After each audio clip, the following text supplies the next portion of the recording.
जी वालेकुम अस्सलाम।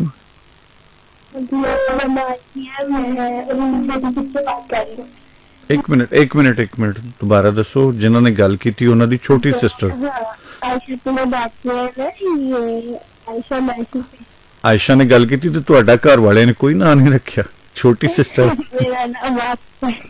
तेरा ना की है आसमा ते मंगनी की है भला हाँ बहुत बहुत मुबारक भाई बहुत सारिया दुआवां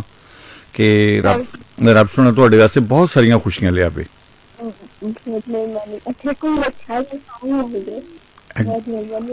जेडे पहले तुसी आसमा सुने तुहानू अच्छे नहीं लगे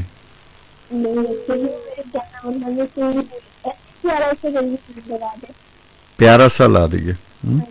चलो ला देंगे ठीक है बस यही कहना सी चलो ठीक है ओके ओके ओके बाय